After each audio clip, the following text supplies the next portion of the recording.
Anda sedang menyaksikan Spirit Business dan kami akan menghantarkan sejumlah informasi pengantar aktivitas bisnis Anda. Selamat pagi, saya Alia Karenina dan inilah informasi utama kami pagi ini. Bagaimana peluang Indonesia menjadi acuan harga komoditas dunia? Kami akan berbincang dengan tamu kami pagi ini yang telah hadir di studio Angkatan Riset dan Pengembangan Bisnis Bursa Berjangka Jakarta, Iwan Cahyo Suryadi. Selamat pagi Pak Iwan, selamat datang di Bloomberg TV Indonesia.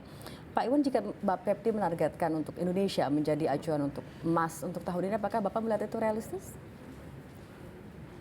Bisa jadi realistis, tergantung ada beberapa faktor. Pertama, kesungguhan pemerintah untuk benar-benar mewujudkan keinginan itu. Karena setahu saya,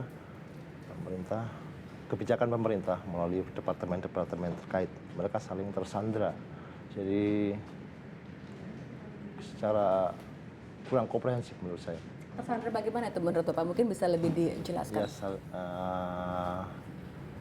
interoperation ya, interdepartemen kurang terkoordinasi. Misalkan departemen perdagangan terkait dengan departemen pertambangan atau departemen perdagangan dengan departemen pertanian.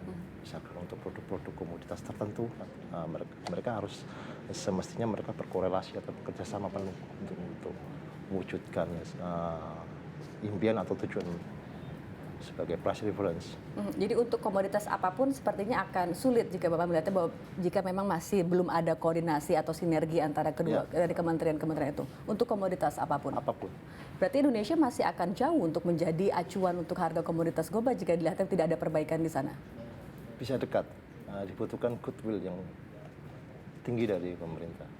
Mungkin ada sesuatu mungkin push factor yang bisa menjadi pendorong pemerintah untuk oke, saat ini saya akan mulai bersinergi dengan kementerian. Apakah Bapak melihatnya dalam waktu dekat itu apa alasannya? Ada upaya untuk ke arah itu, dari beberapa puluh tahun ya, beberapa dekade perdagangan berjangka. Saya melihat hanya di era Pak Gita Wirjawan yang punya komitmen untuk mengembangkan industri perdagangan berjangka dan komoditi.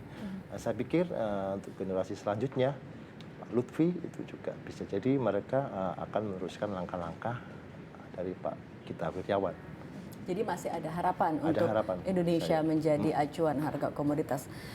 Apa sih mungkin komoditas apa yang mungkin Indonesia mempunyai peluang terbesar untuk menjadi acuan global? Banyak ragam yang bisa menjadi acuan bagi price reference dunia. Dari case yang sudah ada aja ya, kita bicara ada CPO di sana, ada timah di sana, ada batubara di sana, ada kakao di sana, ada kopi di sana. Semua bisa menjadi price reference dunia.